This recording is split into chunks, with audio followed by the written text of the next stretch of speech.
hablando hoy también de esta reunión. ¿Qué es lo que surgió de esa reunión respecto del precio de la hoja verde y también qué es lo que sucede con el glifosato, que son temas muy candentes en este sector productivo? Entonces vamos a estar hoy invitando a alguien que nos profundice respecto de estos temas, Fernando.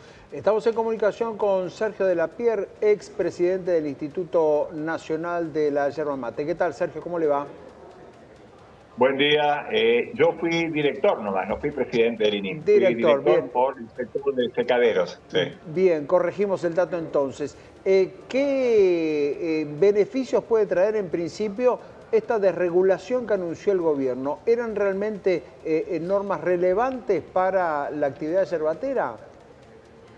Bueno, hay muchos cambios, así que para poder contestar la pregunta, voy a ir dividiéndola por sectores. En primer lugar, la desregulación que sufrió el Instituto Nacional de la Yerba Mate respecto a la capacidad que tenía de fijar un precio mínimo, trabajando grillas de costos consensuadas por toda la cadena de valor, fue un golpe contrario a los intereses de los productores. Y les voy a explicar por qué. Resulta que los productores tenían antes una barrera de la baja de precios, que era la grilla de costos del INIM, que era consensuada por toda la cadena y homologada por la Secretaría de Agricultura, Ganadería y Pesca. Así estuvimos 22 años y fue la mejor época de la yerba mate desde el punto de vista de los productores y de los secaderos. Y a los industriales tampoco les fue mal. Es decir, el instituto no le generaba ningún costo al Estado, porque es totalmente autónomo, porque vive de los recursos de una estampilla que paga el consumidor cuando compra el paquete de yerba, y es un precio muy bajo, 15 pesos por kilo. Entonces, hoy la actividad así desregulada dejó totalmente indefensos a los productores, sobre todo los más chicos que tienen mayores costos de producción y menor productividad por hectárea. Otra desregulación, debido, que por ahí sería beneficiosa en cierta forma, es la parte la parte burocrática que significaba tener que armar hojas de ruta por cada viaje donde se desplazaba producto en las rutas nacionales.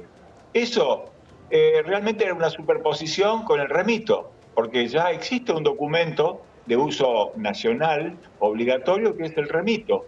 Así que con el remito teníamos la misma información que la hoja de ruta yerbatera y por ahí complica un poquito el control en algunos, digamos, establecimientos que no trabajan formalmente, pero así en realidad no significa, al productor no le significa nada. Puede ser un cambio favorable para los secaderos que tienen menos burocracia.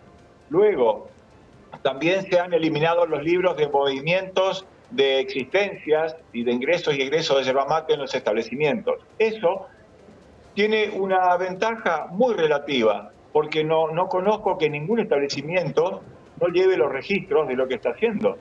Si hay una entrada en el stock y una salida del stock, ellos tienen que hacerlo, exista o no esa obligación. Por lo tanto, para mí es intrascendente y desde el punto de vista del Instituto Nacional de la Yerba Mate, ese era un libro que le permitía tener en detalle el control de cómo se estaba comercializando y cómo se estaba procesando la yerba mate en la región.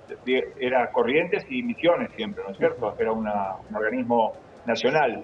Pero en ese aspecto dejaría, en la teoría, un poco desguarnecido los sistemas de control del instituto.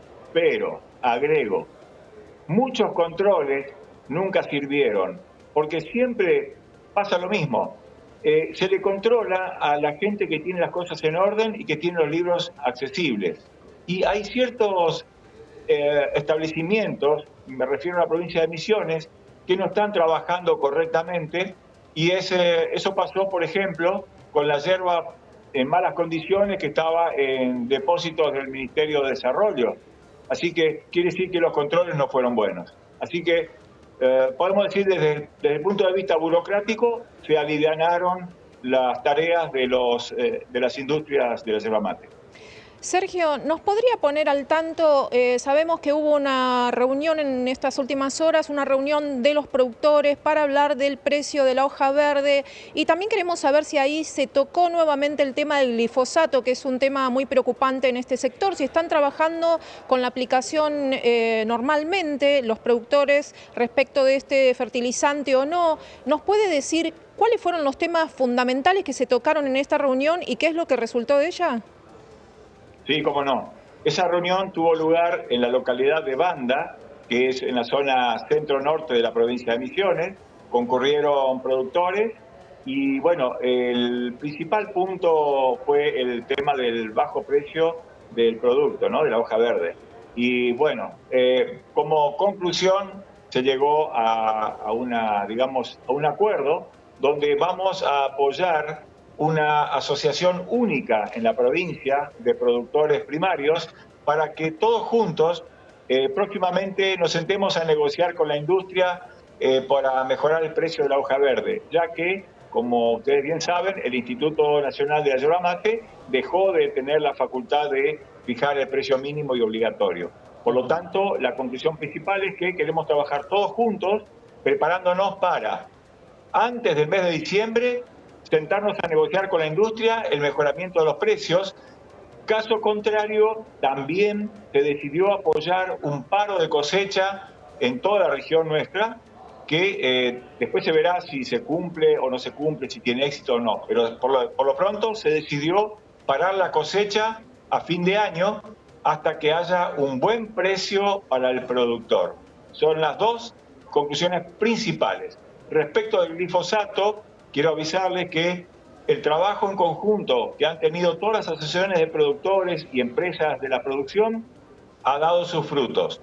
El gobierno de la provincia de Misiones dio marcha atrás, reglamentando o dictando un decreto que deja sin efecto el artículo 7 del capítulo 2 de la Ley de Promoción de Bioinsumos, que preveía que para el mes de julio del año 2025 se iba a prohibir el uso del glifosato en todo el territorio provincial. Eso quedó sin efecto y por el momento vuelve la tranquilidad a los productores porque hemos logrado revertir esa mala medida. Respecto de esta medida entonces ya está fija, que sería para el mes de diciembre.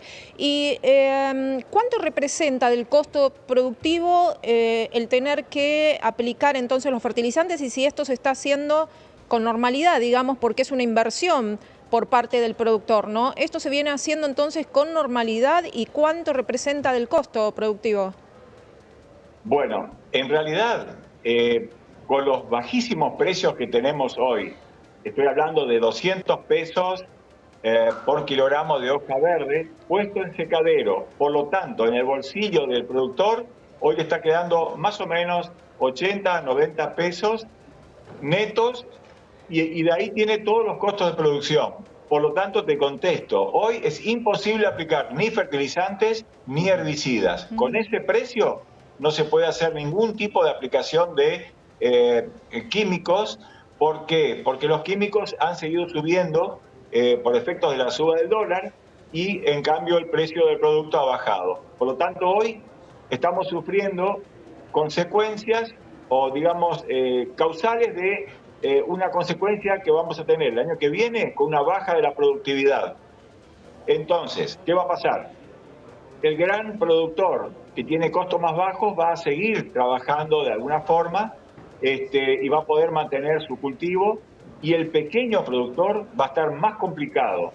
Eso significa que si seguimos así se va a acelerar la concentración de la actividad. Bien, Sergio, quiero volver al tema de la desregulación. Usted dice que este paro que anuncian para diciembre, este paro de cosecha, se da porque el Estado dejó de fijar el precio. ¿Es así? ¿Lo estoy entendiendo bien? No. Digamos, No, tiene otras condiciones, otras causas. Claro, te explico. Si se para la cosecha es porque el productor está imposibilitado de seguir trabajando con un precio tan bajo. Y está clarísimo. Pero digo, ese precio, para que los que no seguimos de cerca el sector, ¿ese precio antes era fijado por el instituto y ahora dejó de serlo? ¿Es así? Sí, correcto, correcto. Con el DNU de diciembre del año pasado se desreguló la actividad en todo sentido. En el caso del instituto, no desapareció el instituto, el INIM, no desapareció. Pero perdió la sacaron potestad de fijar precio.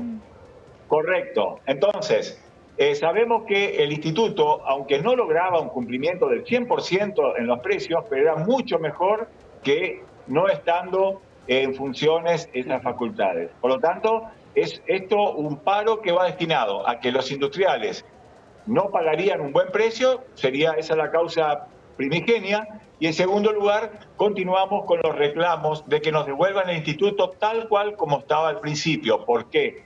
Porque no entra en el concepto de desregulación del Estado de Sturzenegger, donde quieren achicar el gasto del Estado. Esto es simplemente meterse en la actividad privada que tenía bien organizado su regulación de precios con un beneficio para recaudación tributaria, porque la actividad, al tener mejores precios, la gente tributa más. Quiere decir que el daño fundamental es para la provincia de Misiones, que tiene el 85% de la producción de hoja verde, y todos los municipios. Y el efecto distributivo de la yerba mate en Misiones es único. Son más de 15.000 productores que trabajan con su familia y 15.000 trabajadores rurales. Eso hace que son más de 100.000 personas que son beneficiadas con la actividad yerbatera. Así que el beneficio de luchar por un mejor precio es para el efecto social que tiene y el efecto económico. Está muy claro, Sergio. Muchísimas gracias por este contacto. Gracias a ustedes.